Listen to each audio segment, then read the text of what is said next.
By the time you see this video, it might already be November.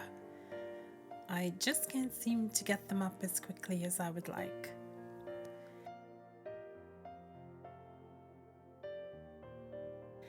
When warm days continued into most of September, I could have almost fooled myself into thinking that summer was not at an end.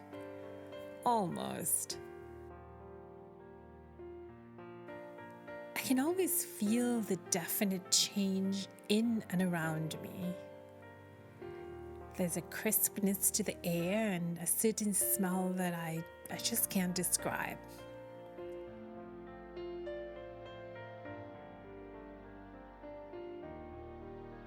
Even if I didn't pay attention to the earlier sunsets or the fading of summer's deep greens, there's just a feeling that tells me autumn is on its way.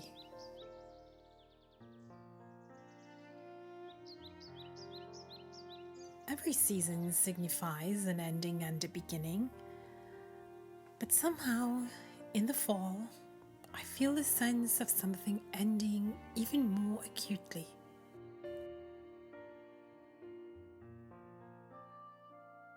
Where I grew up, we did not have autumn or winter, but still at the end of August, we sensed the change.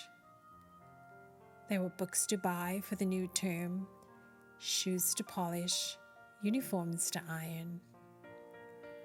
Although the leaves would stay green and the sun would still set around the same time, the weather would gradually change and become drier and a bit cooler over the next several months. 2 months of vacation were at an end, but there was the Christmas break to look forward to.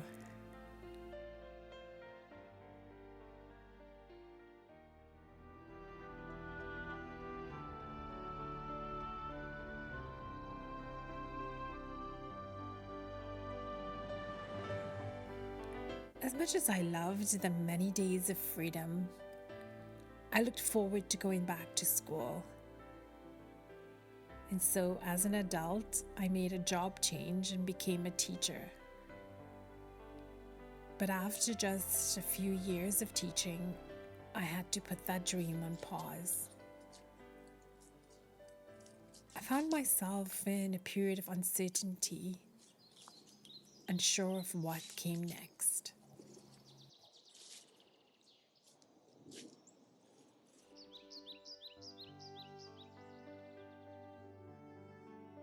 Now Septembers leave me feeling nostalgic as kids head back to the classroom, and I will no longer be joining them.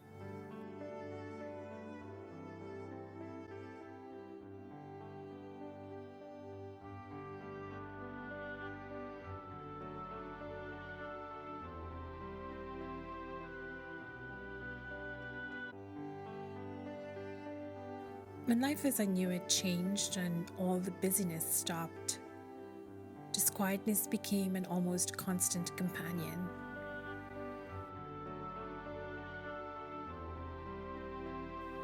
Despair, fear, and confusion are common to human existence, but when we allow them to hang around for far too long, they can become very harmful to our well-being.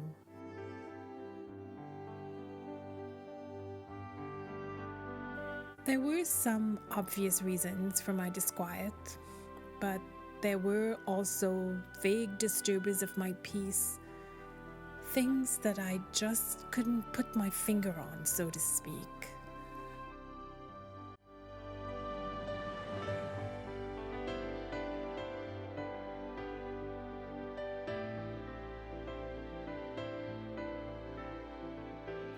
A while ago, there was a leak in the lower floor ceiling.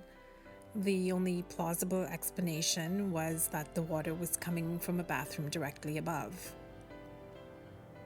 When a plumber arrived, he turned on the shower and inspected the ceiling below for drips. Nothing. He turned on the lower tap in the bath. Still nothing.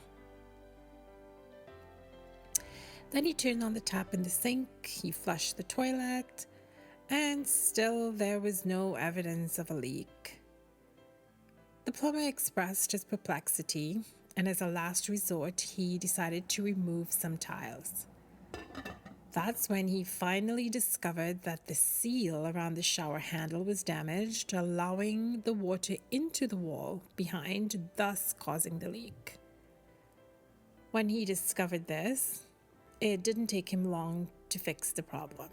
My point, in order to fix the problem, you have to find the source of the problem.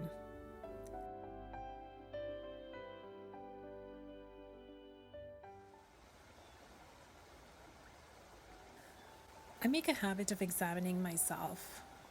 Often I don't get to the heart of a matter until I start writing.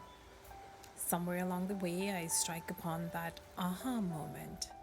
There it is. This is why I'm feeling the way I do.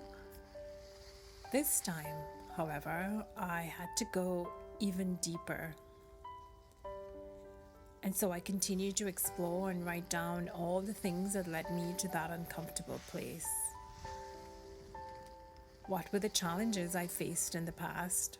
What things were good? What didn't I like about the situation? Why didn't I like it? Are there any positives to my being where I am? What can I do now that I couldn't do before?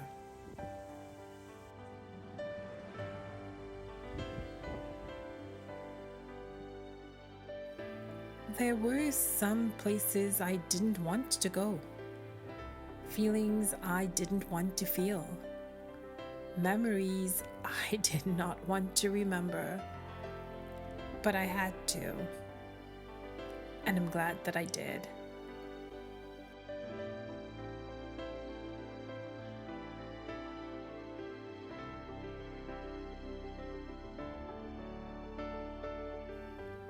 It might take days, months, or even years to get to know yourself and to understand what prevents you from having a peaceful life.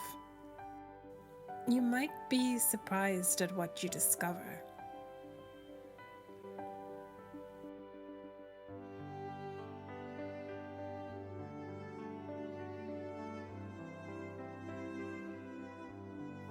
Finding the source of our challenges is just one step, but a very important step towards a thriving life.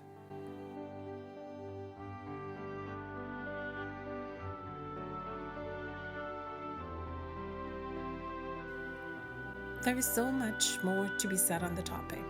Perhaps I will return to it in another video.